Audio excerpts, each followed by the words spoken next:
citizens, yani watu wa nje kutoka nchi za nje kama Rwanda, Congo na Uganda wamevamia Kenya kwa masuala ya biashara ndogo ndogo, hizi kazi za mkono hizi kama kuuza kahawa, kunyoa na kazi zingine hizi ambazo ni informal. Na inasemekana kwamba Wakenya wengi hawana, vijana labda wa 18 years to 30 hawana kazi, labda issue ya joblessness imekuwa ni rampant sana. So inasemekana kwamba hizo nafasi ambazo labda hawa Kenya wangeweza kuwa wanatumia hawa jamaa kutoka nchi za nje kama Rwanda na Congo kama na Burundi na Uganda pia wameweza kuchukua hizo kazi.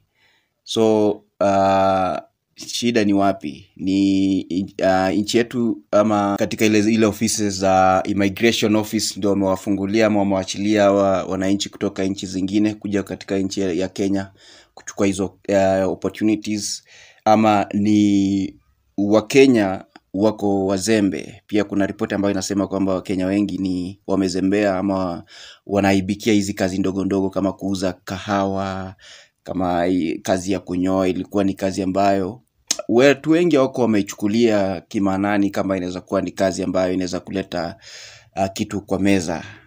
Kazi ya kuuza kahawa, kunyoa vile, na kazi zingine kama kazi za nyumba vile. Unaona, Wakenya wengi walikuwa wajaichukulia kwa umakinifu ama kwa umakini kama inaweza kuwa ni kazi ambayo inaweza kuleta chakula kwenye meza. Lakini kwa sasa hivi ukiona kazi kama ya kunyoa, barbering, it is one of the best jobs and one of the hottest job creation in our country right now. Not even in our country, but in the now generation, because now hiyo ni kazi ambayo unajiandika na ama unaweza kuandikwa, alafu at the end of the day you get something to bring on the table.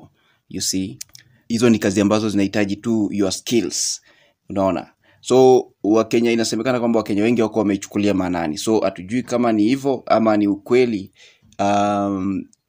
Opportunities mingi inapewa kwa watu wa nje, so hapo ndio bado kuna ile kizungumkuti. Lakini kulingana na mimi nitaweza kusema tu kwamba Wakenya, hata ni kuna kipindi ambacho nilikuwa nafanya hapa kwenye Habari Media, ilikuwa inajulikana kama Vijana Kazini, and tulikuwa tunajaribu ku encourage young people to take the available opportunities, so long as it is a positive one, to create some money and bring something on the table. So tumekuwa tuki encourage young people wasikuwa wanangojea zile white collars job. Hata kama umetoka shule, jifunze. Kuna kunyoa, kuna hizi kazi za painting, kuna kazi mingi za mkono ambapo unaweza kujishikilia kwa mtu. Si lazima uende shule, unaweza jishikilia tu kwa mtu and then unapata hiyo skills, alafu unakuwa wewe ni mmoja wapo wa professional barbers ama professional painters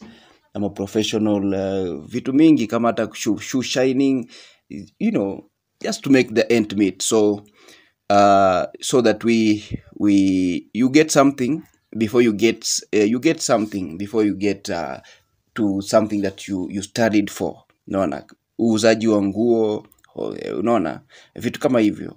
So because now the job opportunities zimekuwa so scarce, hazipatikani sana, so watu wajitose ulingoni kwa vitu ambavyo inaweza kuwasaidia in the meantime. Yani inaitwanga the stepping stone. So